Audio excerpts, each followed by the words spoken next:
Hear that? Holy crap. I'm pretty sure that's a Bigfoot. Let me tell you a story. Welcome to Season 2. Welcome to another edition of Bigfoot Campfire Stories for Season 2. I was reminded of this story during an episode of the Squatchers Lounge Podcast, the tale of poor Junior Spade and his father Bill.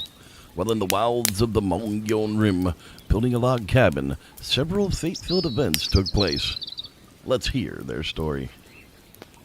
It was in the spring of 1976, and my son Junior and I were headed up toward Turkey Springs, Arizona, where I had inherited a small bit of land right adjacent to the Apache Stivergreaves National Forest.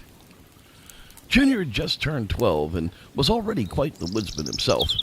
Being a Boy Scout, sure honed his skills in the wild, while I'd bet he could do a solo week-long packing trip with very little worry from anyone but me, of course. They've taught him very well.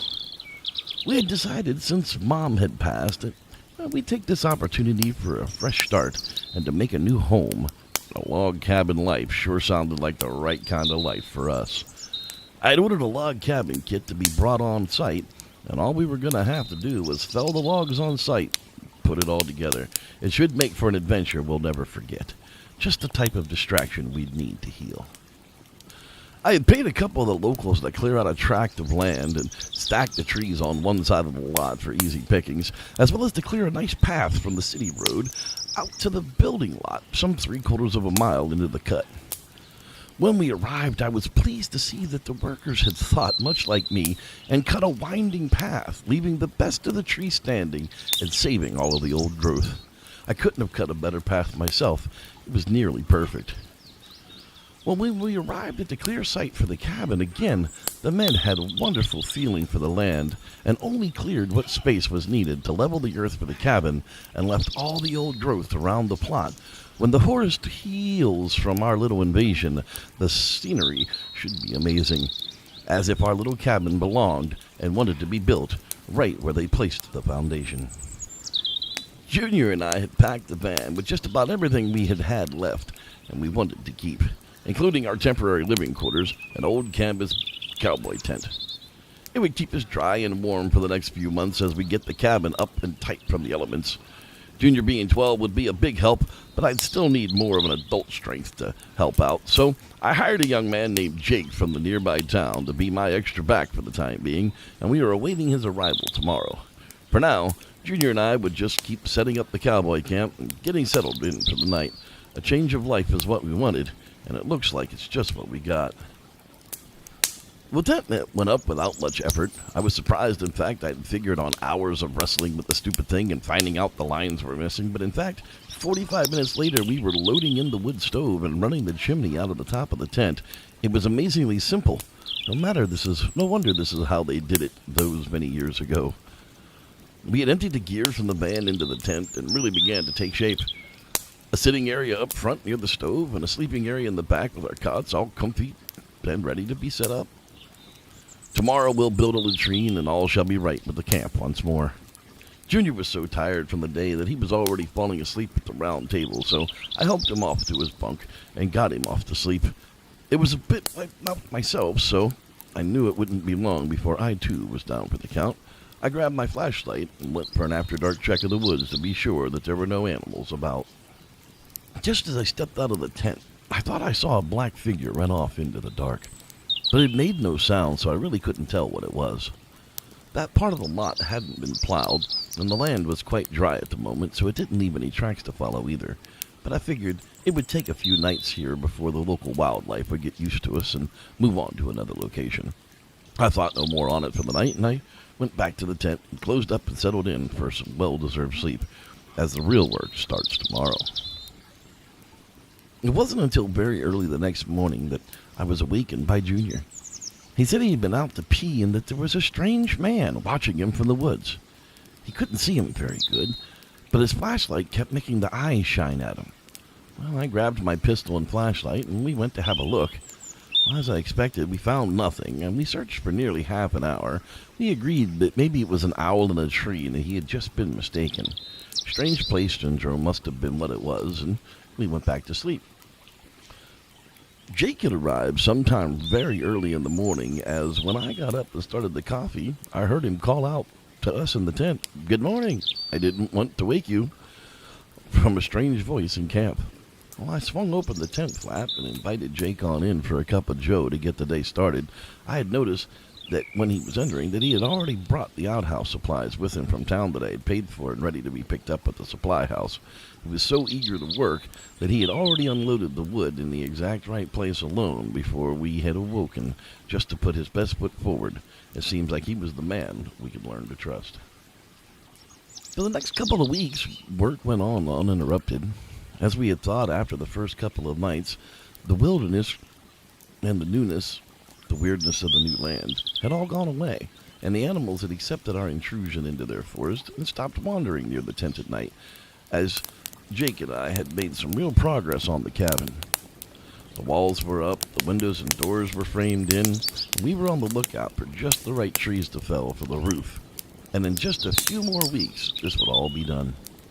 I had Junior do a set of attacks each day, bring clean water from the creek, put lye on the pile in the outhouse, mostly things he could handle on his own, and for the other half of the day, he was free to wander the game trails, locate the location that later would be a treehouse location of his very own. It was fantastic, as each day as the sun would go down, and Junior would return with new information about wild food and new locations he had found and visited. For a little while now, he had been telling us about bear footprints he'd been finding around the area. Jake went on to tell us about the Native Americans in the area that still roam the national forest lands, and they wouldn't be wearing any shoes at this time of year either. Many times the tracks were theirs, but there were other stories told of a Mogollon monster, a Bigfoot, if you will, that wanders the rim territories and does bad things when they cross humans' paths, so to always be vigilant and aware of where you are and how far you had wandered from camp.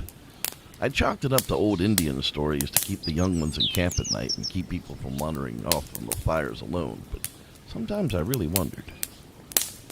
It wasn't until about a week later when Junior started talking about something following him home. We could never get a glimpse of what it was, but it always seemed to be there, as he could hear a low whistle from just out of sight in the woodland. I suggested Junior stay in camp for a few days, as if it were some kind of a big camp or a prowling animal following him, thinking about food. An animal attack would be the last thing anyone would want. Everyone kind of agreed. We all kind of stayed near in camp for the next few days. It was on about day 5 when we noticed the first barefoot tracks in camp. Jake had found where someone had walked right into camp and right up to the tent. The weird part was there were no tracks leading away. It was as if whoever had gone into the tent had not come out.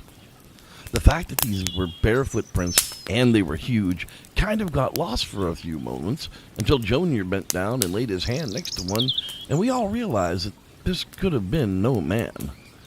We searched the tent, of course, and there was nothing.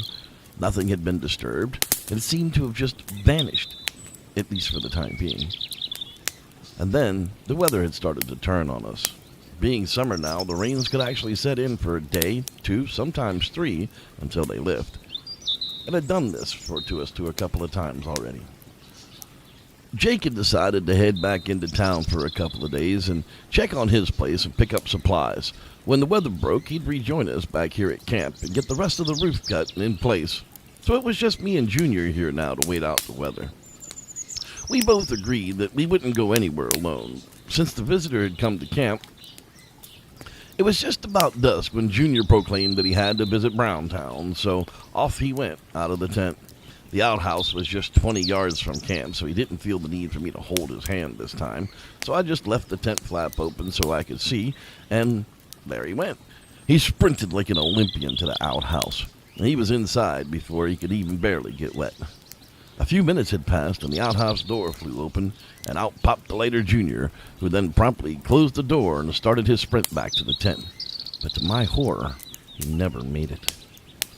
I thought it was some kind of a movie playing out in front of my eyes, but a giant hairy creature emerged from the woodline and intercepted Junior not 5 yards from his run to the tent.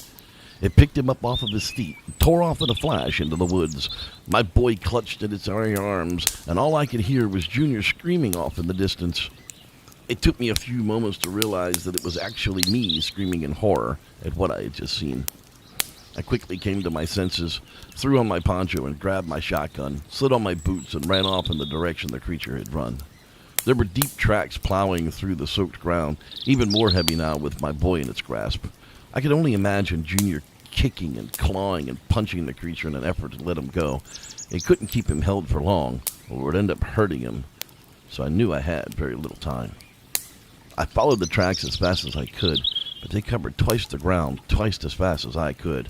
There was no way I could give up. I followed the tracks for what seemed like forever, my worst thoughts running through my head, my mind of what could be happening to my son. Then I heard him scream, "Dad, help me!" And I ran in that direction just as fast as I could manage. Finally, as I came to a very small clearing in a very dense part of the woods, there on the ground was Junior. A little worse for wear, but alive. Well, I ran towards him, but I only got a few feet when a very large, hair-covered monster stepped out of the trees between us. It appeared to be a female, as there were breasts present, barren of hair. She had wide hips like a woman of many births had had. 2-inch long hair that got longer to the wrists and ankle covered her body, except for the palms, breast, face, and feet. It was very reddish, dark fur. She was taking possession of my son, and I had no choice but to aim and fire my shotgun to regain control. I blasted the creature at point-blank range, and she charged at me, knocking me to the ground and knocking away my shotgun out of sight and unreachable. She stood over me, bleeding from the chest where the bird shot had busted open the skin very deeply, but not enough to kill her. Junior screamed out again as she turned to look his way. I pulled out my fixed blade from my sheath and I stabbed it into her foot, cutting 2 of her smallest toes from her right foot. She screamed out in terror as she reached down and snatched me by the face. The very last thing I remember was seeing her walk over to Junior, stomping on his head with her bloody foot, then picking him up and walking away with him, just as the warm embrace of unconsciousness just washed completely over me. They say it was Jake that found me in the woods the next day. He had found the scene at the camp and followed the tracks, found the trail, and discovered me lying in a pool of my own blood, barely alive. Jake said he couldn't believe that I was still breathing and had survived such an attack, seeing as he found me with my face hanging on the branch just above my body. I guess this wasn't the new start we were looking for. According to the story later told, police and fire rescue, wildlife department, and everyone you could think of searched for poor Junior. His father's injuries were so bad that the man will never again have a normal life. They said that after he had healed, he had went back and finished his cabin in the woods, and still to this day searches the forest for the 3-toed Mogollon monster and his poor missing son, Junior. Thanks for listening. I'm Reverend Jeff, and may the Squatch be with you.